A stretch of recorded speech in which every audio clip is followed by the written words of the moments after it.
तालुक्यामध्ये जो आतापर्यंतचा हे झालाय 2 ते 3 महिन्यामध्ये, तर याच्या संदर्भात तुमची निवड झालेली आहे, तुम्ही काय सांगा? तर चांदवड कृषी उत्पन्न बाजार समिती एक तालुक्याला दिशा देणारी एक संस्था आहे। या संस्थेमध्ये अशा पद्धतीनं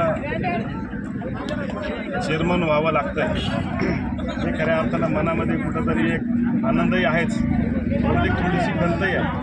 कारण चांदवड कृषी उत्पन्न बाजार समितीच्या निवडणुकीच्या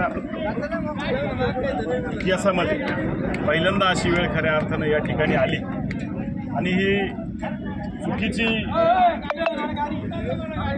चुकीचा पायंडा खऱ्या अर्थानं या ठिकाणी पडू नये।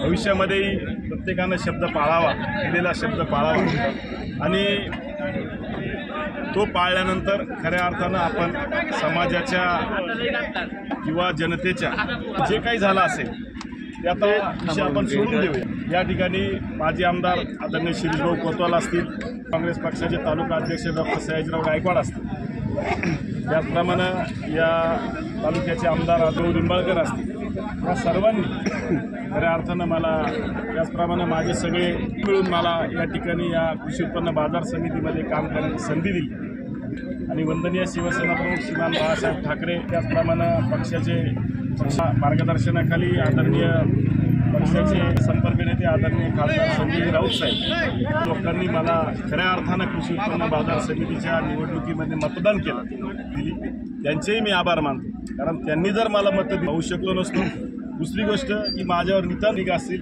इतरही पक्षातले सगळे माझे आशीर्वाद खऱ्या अर्थानं यावेळेस कृषी उत्पन्न बाजार समितीमध्ये कृषी उत्पन्न बाजार समितीच्या सभापतीपदी माझी नियुक्ती या ठिकाणी सर्वांकडे दिली। राजकारणात काहीही घडतं ती या ठिकाणी मिळते, त्या जबाबदारीमध्ये प्रामुख्याने या कृषी उत्पन्न बाजार समितीच्या माध्यमातून या ठिकाणी निश्चितपणाने घेतले जातील एवढाच विश्वास आज या प्रसंगी मी आपल्या सर्वांना या ठिकाणी देतो।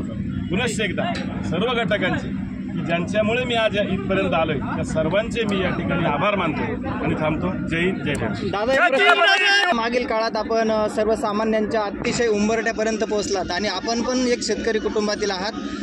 कांदा किंवा मग अनेक जे पिकं या मार्केटमध्ये येतात त्या सर्वांचं मूळ जसं लावण्यापासून त्यांना तुम्हाला माहिती आहे, आपल्या कार्यकाळात तुम्ही तसं कृषी उत्पन्न बाजार समिती म्हणजे या ठिकाणी संपूर्ण आणि आपला माल खऱ्या अर्थाने या ठिकाणी विक्रीसाठी आणतो। ती विक्रीसाठी निर्माण केली गेलेली व्यवस्था असल्याकारणाने हमाल मापारी असतील, त्याचप्रमाणे शेतकरी बांधव या ठिकाणी येतात। या शेतकरी बांधवांच्या मुख्यानं सोडवण्याचं काम या कृषी उत्पन्न बाजार समितीच्या माध्यमातून केलं जाईल ज्यावेळेस पायी दौरा केला त्यावेळेस अनेक अनुभव माझ्या पाठीशी निश्चित. चांदोड कृषी उत्पन्न बाजार समितीपुरतं बोलायचं जर झालं तरी तालुक्याची एक मोठी अर्थवाहिनी आहे, परंतु आपल्या तालुक्यामध्ये पिकवतो.